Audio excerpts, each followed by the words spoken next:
Everyone, welcome to the channel. In this series of video, we will discuss 21 sets of SSC CGL 2020 of English. इस video में हम SSC CGL 2020 के जितने भी 21 sets आए थे उनको हम बहुत ही अच्छे तरीके से थॉरोली डिस्कस करेंगे और मैं आपको विश्वास दिलाता हूं कि आपको पूरे समझ में आएंगे और आप उनसे बहुत कुछ सीखोगे आने वाले SSC के एग्ज़ाम के लिए। और आपको SSC का लेवल भी पता चल जाएगा कि CGL 2020 का Tier 1 का लेवल क्या रहा था। उसके बाद जैसे ही मेंस की आंसर की आती है हम उनको भी डिस्कस करने की कोशिश करेंगे। तो आइए स्टार्ट करते हैं अपने क्वेश्चनों से। 21 सेट्स हैं और डिस्कस करेंगे आराम से और अच्छे तरीके से। तो पूरे सीरीज़ को देखिए एंड चैनल को सब्सक्राइब कीजिए। आगे देखते हैं। ओके, पहला क्वेश्चन देखिएगा आपको एंटोनिम क्या। एंटोनिम पूछ रहा है। एंटोनिम का मतलब मैं आपको बेसिकली बता दूं, अपोजिट वर्ड होता है। क्या होता है? अपोजिट। ठीक है, जैसे कि ऊपर का क्या हो गया नीचे, इसी तरह सीज। आप चार वर्डों को देखोगे बेसिक वर्ड है। पहले क्या होता था, एसएससी बहुत ज़्यादा एडवांस वर्ड दे देता था। अब तो मतलब बेसिक वर्ड बहुत ज़्यादा आते हैं। ओके, लेकिन डिपेंड करता है, ऐसा फिक्स नहीं है बेसिक ही आएंगे, लेकिन ये आप देख सकते हो। सीज का मतलब क्या होता है? किस चीज़ को जब्त कर लेना, पकड़ लेना। जैसे कि आप, अगर हम ट्रैफिक रूल्स का पालन नहीं करते हैं तो पुलिस वाला हमारे ड्राइविंग लाइसेंस को क्या कर लेता है? सीज कर लेता है। स्नेच का मतलब भी क्या होता है? छीनना। कैच का मतलब पकड़ना और ग्रैब का मतलब पकड़ना। इन तीनों का मतलब, चारों का मतलब आपको दिख रहा होगा कहीं ना कहीं पकड़ने से, छीनने से हो रहा है। लेकिन लूजन का मतलब होता है किसी चीज़ को ढीला छोड़ देना। ठीक है, तो ऑब्वियस सी बात है एंटोनिम्स का ये हो जाएगा। बेसिक वर्ड था, आगे बढ़ेंगे अपन। इनकरेक्टली स्पेल्ट वर्ड, इसमें क्या होता है? चार वर्ड दिए होंगे आप लोगों को। इनकरेक्टली हमको एक वर्ड चूज करना है जो जिसकी स्पेलिंग क्या है? गलत, और इसी को हमको टिक करना है। तो यहाँ पर जो आंसर दिख रहा है आपको, पीसफुल। इसकी सही स्पेलिंग क्या होती है? PEACEFUL। किससे बना है? ये बना है पीस से। पीस का मतलब क्या होता है? शांति। फुल लग गया तो क्या हो गया? शांति पूर्वक। तो ये इसकी सही स्पेलिंग है, ये इसकी गलत स्पेलिंग है। पूछ रहा था हमसे कि गलत स्पेलिंग कौन सी है चाहिए, तो ये इसका आंसर हो जाएगा। आगे देखते हैं। फिर से एक एंटोनिम दिखेगा आपको, अपोजिट। फिर से ग्रेजुअल का मतलब होता है धीरे धीरे, मतलब एक अचानक नहीं, धीरे धीरे। ठीक है, स्लो तो सिंपल होता ही है, मतलब धीरे धीरे। रेगुलर का मतलब नियमित तरीके से। जेंटल का मतलब जानते होंगे आप, विनम्र। एब्रप्ट का मतलब होता है अचानक। इसका मतलब होता है नॉट सडन। नॉट सडन मतलब धीरे धीरे से, अचानक नहीं। ग्रेजुअल का मतलब धीरे धीरे से। जैसे ग्रेजुअल इंक्रीज होती है, धीरे धीरे से घटेगा, अचानक नहीं घटेगा। लेकिन एब्रप्ट का मतलब क्या होता है? सडन। सडन मतलब अचानक तरीके से। तो इसका आंसर ऑब्वियसली क्या हो जाएगा? एब्रप्ट। ओके, आगे बढ़ते हैं जी। ये क्वेश्चन हमको दिख रहा है वॉइस का क्वेश्चन है। इसको अच्छे तरीके डिस्कस करेंगे हम लोग। पैसिव वॉइस, इसमें वॉइस करते समय आपको मेरे दो तीन पॉइंट याद रखेंगे, प्लीज़ उनको नोट कीजिए ध्यान से। सबसे पहले हम वॉइस करते हैं तो ये देखते हैं जो दिया गया सेंटेंस है वो एक्टिव वॉइस है कि पैसिव वॉइस है। ठीक है, ये चेक करने के लिए हम सबसे पहले उसकी हेल्पिंग वर्ब पे जाएंगे। उसकी हेल्पिंग वर्ब क्या दी है? इज। इज एक हेल्पिंग वर्ब है। अगर हेल्पिंग वर्ब के बाद हमको क्या दिख रहा है? स्ट्रक्चर ये रहती है हमेशा हमेशा हमारी चेक करने के लिए, B+V3। अगर किसी सेंटेंस के अंदर B+V3 दिख रहा है, इसका मतलब वो सेंटेंस दिया है आपका पैसिव वॉइस में, अदरवाइज वो होगा एक्टिव वॉइस में। अब V3 तो समझ में आता है, वर्ब का थर्ड फॉर्म होता है। लेकिन V क्या है ये वाला? इस बी के अंदर क्या क्या आता है उसको मैं आपको बताता हूँ। ठीक है, जैसे कि इज हो गया, बी वर्ब है जी, आर हो गया, एम हो गया। प्रेजेंट की ये हो गई, वाज हो गया, वर हो गया। पास्ट की ये हो गई। और या तो आपको बी दिख जाए कहीं, या फिर बीन दिख जाए, बींग, या फिर आपको दिखे बीन। 1 2 3 4 5 6 7 8, इन 8 वर्ड के बाद आपको कभी भी वर्ब की थर्ड फॉर्म दिख जाए, जैसे मैंने बोला ना B+V3, तो इन 8 वर्ब के बाद कभी भी आपको वर्ब की थर्ड फॉर्म दिख जाए तो इसका मतलब समझ जाना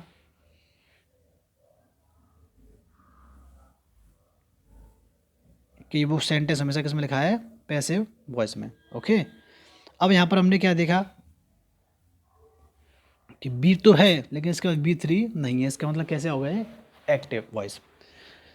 दूसरा पॉइंट मेरा ये है कि जब भी हम वॉइस करते हैं तो वॉइस में कभी भी टेंस चेंज नहीं होता है। टेंस चेंज हमेशा होता है नरेशन में। नरेशन में हम देखते हैं इस किस में चला जाता है, वॉइस में, लेकिन वॉइस में ऐसा कभी नहीं होता है। इसको माइंड में रखना, हम करते हुए गलती करते हैं उसको, ठीक है। तो यहाँ पर हम देखेंगे इज़ है, इसका मतलब इस किस में है, प्रेजेंट में है, तो इस हमेशा प्रेजेंट में ही रहने वाला है। प्रेजेंट में रहने वाला इसने सबसे पहले टेंस को ही पास कर दिया, तो ये तो गलत हो गया। इसने भी पास किया है मतलब पास्ट में कर, ये भी गलत हो गया। इसने प्रेजेंट में तो रखा है लेकिन परफेक्ट स्ट्रक्चर में ले गया है। हमने क्या बोला, टेंस और स्ट्रक्चर बिल्कुल चेंज नहीं होगा। उधर कंटिन्यूस है तो इधर भी कंटिन्यूस रहेगा, और इधर आप देखो कंटिन्यूस भी है, बी के बाद B3 भी हो गया और कंटिन्यूस है, तो इसका आंसर क्या हो जाएगा, सेकंड। तो आपको 2 पॉइंट याद रखनी है, B+B3 active voice passive check करने के लिए, और टेंस का भी चेंज नहीं होता है। आगे बढ़ते हैं। इसमें पूछा रिजाइम, रिजाइम का मतलब क्या होता है, शासन, और रूल का मतलब क्या होता है, शासन। तो सीधा सीधा हो जाएगा। कंट्री का मतलब देश होता है, स्पेस का मतलब जगह होता है, और टेरिटरी का मतलब भी होता है किसी के जैसे कि इंडिया की टेरिटरी मतलब इंडिया का क्षेत्र। टेरिटरी का मतलब क्या होता है, क्षेत्र बोल सकते हैं। सोने ने पूछा है जेनेरिक वर्ड का। जेनेरिक वर्ड का मतलब सिंपल होता है, इसके 2 मतलब होते हैं। पहला होता है कॉमन, इसको बोल सकते हैं नॉट स्पेसिफाइड, जो कि मतलब स्पेसिफाइड नहीं हो, अलग नहीं हो, विशिष्ट नहीं हो, स्पेसिफाइड, ठीक है। दूसरा तो यूनिवर्सल का मतलब ही क्या होता है, कॉमन। जैसे आपने सुना होगा यूनिवर्सल ग्रेविटेशनल फोर्स, सार्वत्रिक, मतलब सभी को समान रूप से काम करता है, किसी पे अलग से काम नहीं करेगा, स्पेसिफाइड काम नहीं करेगा। तो जेनरिक और यूनिवर्सल का मतलब क्या होता है, कॉमन, मतलब सभी को समान रूप से कार्य करने वाला, किसी पे अलग से काम नहीं करेगा कि भाई हम पे गरीबों पर अलग करेगा, अमीरों पर अलग करेगा, ठीक है। और जेनरिक आपने मेडिसिन भी सुना होगा, तो जेनरिक मेडिसिन का मतलब होता है ऐसी मेडिसिन जिसपे कंपनी का नाम नहीं होता है, ओके, उनको बोलते हैं जेनरिक मेडिसिन। और वर्ड देख लेते हैं। डेफिनेट तो जानते हैं आप, निश्चित है। प्रीसाइज मतलब सटीक, स्पेसिफिक मतलब विशिष्ट, अलग। ओके, आगे देखते हैं। ये क्वेश्चन है आपका ईडियम फ्रेज का, रेज द बार। आंसर दिख रहा है आपको, टू सेट हायर गोल्स, अपने जो गोल है, लक्ष्य है, ऊंचे रखना, मतलब अपनी आशाएं ऊंची रखना। तो ईडियम फ्रेज के लिए आप क्या करोगे, आपको उनको डायरेक्टली याद करना है। ईडियम फ्रेज तो ईडियम फ्रेज होते हैं, उसका कोई मतलब ही नहीं है। इंग्लिश में याद करो डायरेक्टली तो बहुत बेटर रहेगा, पेपर मिल जाएगा। रेज द बार का सीधे सीधे मतलब क्या होता है, अपने जो उम्मीद है, आशाएं हैं, लक्ष्य है, बड़े रखना।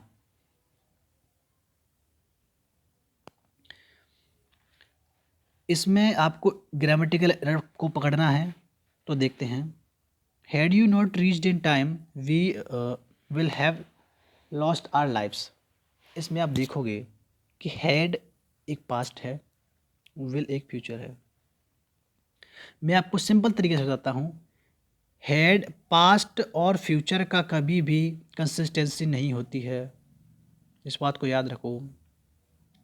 तो यहाँ से फ्यूचर को उठाना पड़ेगा, क्या लगा देंगे अपन, वुड, इसका पास्ट। ओके, कैसे याद रखना है, जब हम कंसिस्टेंसी पढ़ते हैं, टाइम कंसिस्टेंसी, तो पास्ट और फ्यूचर की कंसिस्टेंसी बनती नहीं है। और सेंस लेकर को भी देखोगे आप तो आपको पता चलेगा, अरे हाँ ये तो नहीं होगा, क्योंकि ये पास्ट का एक्शन दिखा रहा है, फ्यूचर एक्शन दिखा रहा है, तो यहाँ पर वुड हो जाएगा विल की जगह। ओके, सिंपल याद रखना है कि पास्ट और फ्यूचर की कंसिस्टेंसी बनती नहीं है, दैट्स वाई हेड की वजह से यहाँ पर क्या हो जाएगा, वुड। तो एरर इसमें पार्ट में मिल जाएगी आपको।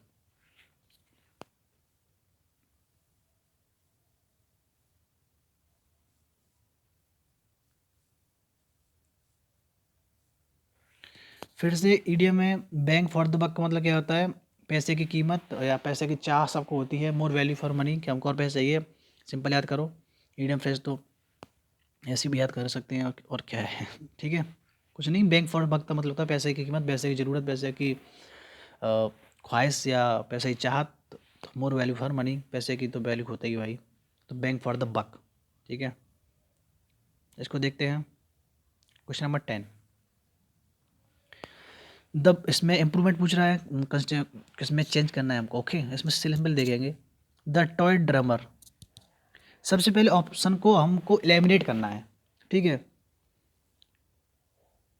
और इसमें देखते हैं प्लेस की जगह क्या क्या हो रहा है, प्लेइंग। प्लेइंग तो जी नहीं होगा, क्यों नहीं होगा, क्योंकि ये नॉन फाइनाइट हो जाएगा। ये ऐसे कह सकते हैं इसने टेंस ही चेंज कर दिया है आपके हिसाब से, ठीक है। आगे देखेंगे प्रेज। हम प्रेजेंट को पास्ट में अगर चेंज करते हैं तो हमको एक वजह चाहिए कि भाई इसकी वजह से कि हमने पहले सेंटेंस किया हेड वाले को हेड दिया था, विल को वुड में चेंज किया, हम हमारे पास वजह थी कि जो हेड है वो पास्ट में दिया रखा है, इसकी वजह से उसके साथ फ्यूचर नहीं आएगा। इसलिए मैं कह रहा हूँ अगर आप प्रेजेंट को यहाँ पर पास्ट में चेंज कर रहे हो तो आपको एक चाहिए ज़रूरत, जो कि इस पूरे सेंटेंस में पास्ट का है ही नहीं। इसका मतलब ये पहला तो गलत हो जाएगा। इसी तरह इसको हम फ्यूचर में करने की ज़रूरत नहीं है और इस सेम केस में पास्ट में करने की ज़रूरत नहीं है। तो जो दिया है वो बिल्कुल सही है। आगे बढ़ेंगे हम। जब तक कोई इंडिकेटर न दिया हो सेंटेंस के थ्रू या एडवर्ब के थ्रू हमको चेंज करना नहीं है। आगे बढ़ते हैं भाई। इसमें भी दिया है वाइल वॉशिंग योर हैंड्स।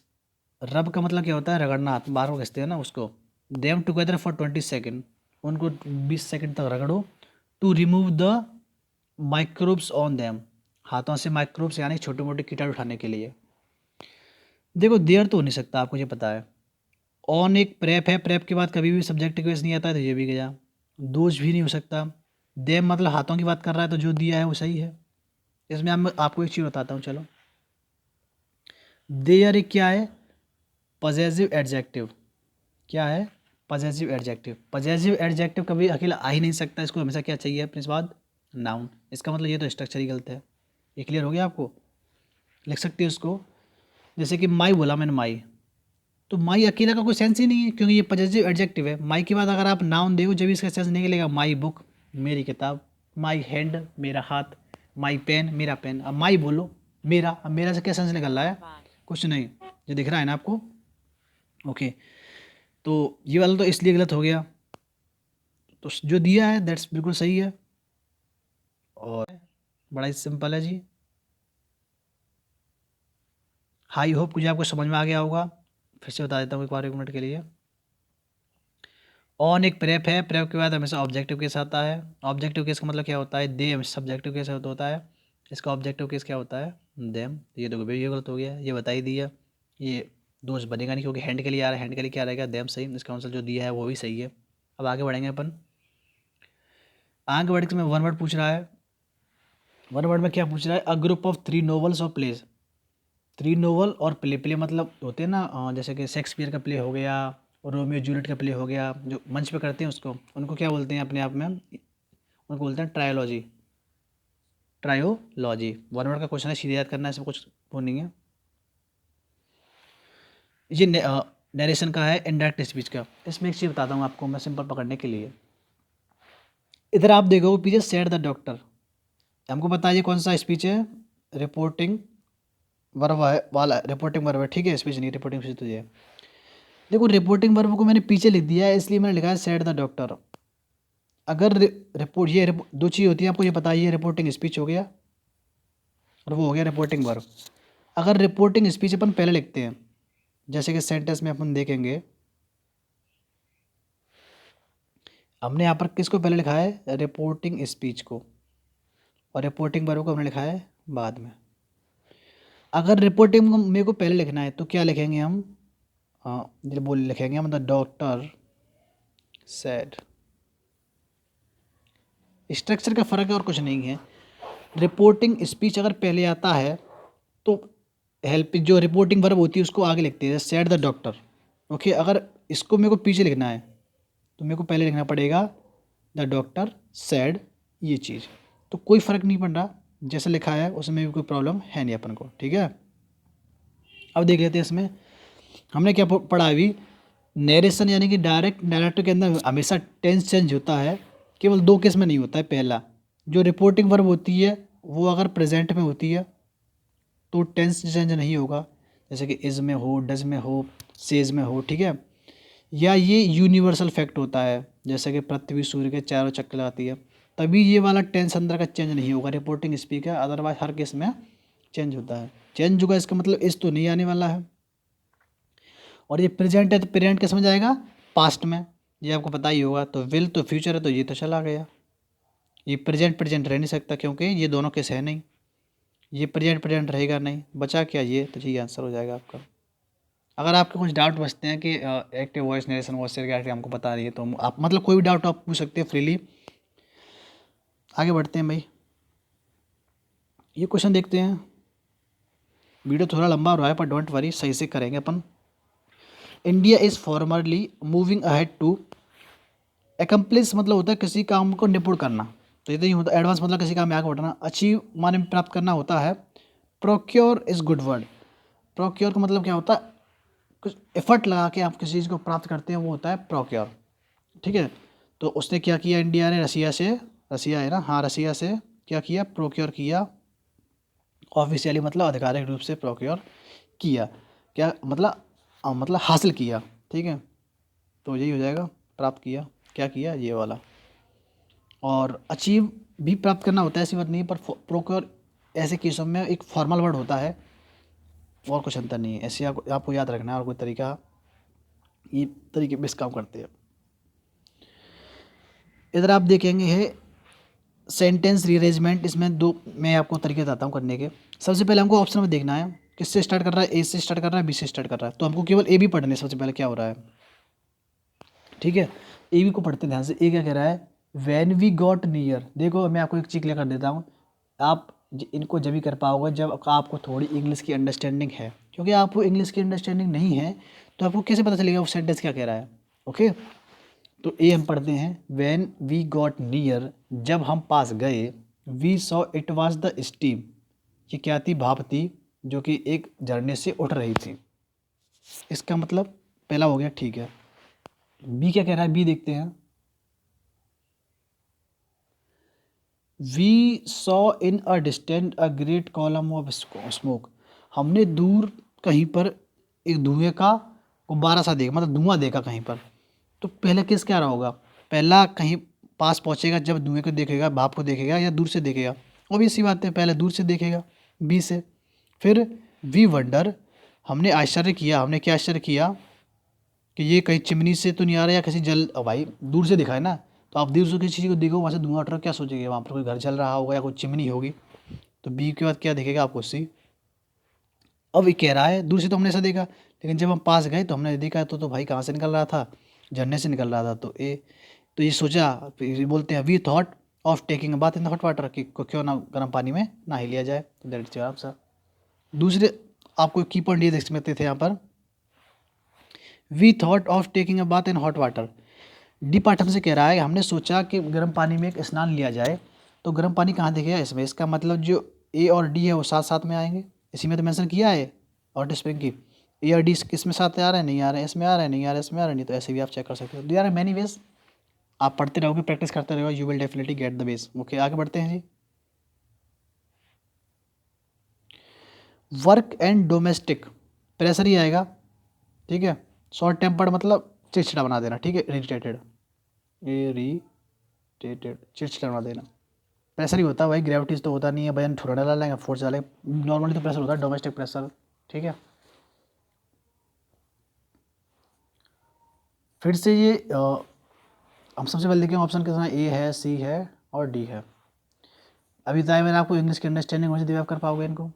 ठीक है, सबसे पहले हम जब भी देखते हैं तो बहुत सारे उस पर हमको सेंटेंस मिलते हैं। हम सबसे पहले देखते हैं जनरल सेंटेंस क्या है इसमें, व्हाट इज जनरल, सब सामान्य क्या है। बट द ईगल, लेकिन ईगल ने, इसका मतलब ईगल ने, अब ऐसे तो कह सकते लेकिन मैं गया नहीं, ईगल ने इससे पहले कुछ और किया, वो बट तो स्टार्ट नहीं करने वाला। इसका मतलब अच्छा बी तो इसमें स्टार्ट करें, अच्छा स्टार्ट, ए स्टार्ट कर रहा, स्टार्ट नहीं करेगा। और आप देखोगे सारे सेंटेंसों को तो आपको दिखेगा डी, अ हेयर, हेयर का मतलब खरगोश होता है। Being pursued by an eagle, इसको पीछा कौन कर रहा था, eagle. Took himself to a refugee to the nest of battle, beetle के वो किस में चला गया, नेस्ट में चला गया। Whom he begged to save him, इसने उसको बचाने के लिए भीख मांगी। मतलब एक खरगोश था, उसके पीछे बढ़ रहा था, ऊपर से देख रहा था बाज कि मैं इसको खाऊंगा, तो उसने जो बीटल होता है उसके जो नेस्ट होता है उसमें चला गया, उससे भी बैग मतलब क्या होता है, विनती करना, तो भैया मैं बचा लो, ऐसा उसने बोला। ठीक है, तो स्टार्ट कर दिया किसने, डी ने। तो यहाँ पर आपको देखेगा डी केवल दो स्टार्ट कर रहे हैं, डी ये वाला है और एक ये वाला है, या तो बी होगा या सी होगा। तो सी पढ़ते हैं, व्हेन द ईगल फ्लू, हो गए जब ईगल उड़ गया, the beetle flew after him, जो बीटल था उसके पीछे पीछे उड़ा। To learn where his nest was, ये जानने के लिए कि उसका नेस्ट कहाँ था, मतलब घोंसला कहाँ था। तो चलो डी के बाद सी ऐसा बनाया। बी पढ़ते हैं। The beetle therefore interceded with the eagle begging how not to kill. और यहाँ पर आपने देखा कि खरगोश ने उससे भीख मांगी, मतलब विनती की कि मुझे बचा ले। और यहाँ पर बी में हमको दिख रहा है कि बीटल उसके पास गया, इंटरसीड किया ईगल से कि भाई उसको मत मारो। तो हमको दिख गया कि जो डी है वो बी, डी मतलब डी में पार्ट में कह रहा है खरगोश कि मुझे बचा लो, और जो बी पार्ट में वो है बैक कर रहा है किससे, उसको मत मारो। बैटल किससे कर रहा है, ईगल से। तो दोनों की आपको दिख रही है क्रोनोलॉजी। इसने यहाँ पर इसने की बात की, इसने यहाँ से इसको तो डी भी दिख गया। तो डी भी इसमें नहीं है, इसमें आंसर हो जाएगा। हमको क्रोनोलॉजी को पकड़ना पड़ता है कि यहाँ पर खरगोश ने बात की डी वाले पार्ट में, खरगोश कैसा है बीटल से कि मुझे बचा लो, और यहाँ पर बीटल किससे बात कर रहा है, बीटल ने किससे बात की, ईगल से, कि भाई उसको मत मारो, पुअर है वो, मतलब बेचारा है। ठीक है, तो इस तरीके से हमको उसको पकड़ना होता है। भाई वीडियो लंबी हो गई है, प्लीज़ वीडियो पूरी देखना, क्योंकि समझाने में ज़्यादा टाइम लग रहा है, वही समझाएंगे फिर फ़ायदा ही क्या करने का। वन वर्ड है, इसमें क्या करोगे, अफॉर्डल frog being a body, group में चलते हैं उनको ड्रॉप बोलते हैं। Idiom phrase as it is याद करो। इसमें आपको एरर सॉल्व करनी है, आप खुद भी देख लिया करो इस वीडियो को पॉज करके, जब तक आप मतलब खुद ट्रैक किया करो। इसमें आपको एक चीज़ बताता हूँ, जैसे कि बड़ा है अवॉइड, यू मस्ट अवॉइड, दिख रहा है इधर। तो अवॉइड अपने बाद AVOID, ओके। अपने बाद वर्ब की V4 ले लेता है डायरेक्ट, इसको याद रखना, ठीक है। तो अवॉइड ने अपने बाद क्या ले ली, राइडिंग। इन अ क्राउडेड बस, तुमको क्राउडेड मतलब भरी हुई बस में नहीं जाना चाहिए, और ट्रैवलिंग करना चाहिए metro during the rush hour मतलब होता है ऐसा समय जहाँ पर बहुत ज़्यादा भीड़ रहती है। जैसे कि सुबह सुबह दिल्ली जाओ आप, मेट्रो में रश आवर बोलेंगे उसको, क्योंकि उसमें इतनी भीड़ रहती है, सारे ऑफिस भाग रहे हैं, नोएडा जाओ ऑफिस भाग रहे हैं शाम को ऐसे ही। तो रश आवर में आपको नहीं जाना चाहिए ऐसे, क्योंकि बहुत आर क्वाइट अनप्लीजेंट एक्सपीरियंस, दोनों बहुत ही बेकार एक्सपीरियंस है। लेकिन बेकार तो है, लेकिन इसमें आप वर्ड देखो, क्वाइट QUIET, इसने इस पर मिस्टेक बना दी है, क्योंकि हमारे पास दो वर्ड होते हैं QUIET, एक वर्ड होता है QUITE, दोनों क्वाइट हैं। इस क्वाइट का मतलब क्या होता है, शांत, क्या होता है, शांत। तो इसने शांत लगा दिया है, इसका मतलब क्या होता है, कम्प्लीटली, पूरी तरीके से। तो यहाँ पर तो बुरी तरीके से हुआ ना, बुरी तरीके से मतलब दोनों ही बैड एक्सपीरियंसेस हैं काफ़ी। तो ये हट जाएगा, यहाँ पर क्या आ जाएगा, QUITE। ये क्वाइट क्या होता है, एड वर्ब, और AD एड वर्ब, और ये क्या है, एडजेक्टिव। एडजेक्टिव क्या चाहिए होता है, एडवर्ब, एड और है ये, तो ये आ जाएगा, वो हट जाएगा। तो इसने क्वाइट और क्वाइट से खेल गया, ओके। इसमें इनकरेक्टली छाटना है, तो ये तो सारे सही हैं ही। बचा क्या, वायलेंस, वायलेंस की कितना, VIOLENCE। तो अब इसमें बचा है क्लोज टेस्ट, और अपना वीडियो लंबा हो गया है, तो इसको आप देखिए। क्लोज टेस्ट को अपन सॉल्व करते हैं बाद में, हम सारे 21 सेट्स को सॉल्व करेंगे बढ़िया तरीके से, टाइम लगेगा, लगने दो। And thanks for watching the video, and please subscribe the channel and show your support and like the video. Thank you once again. Take care.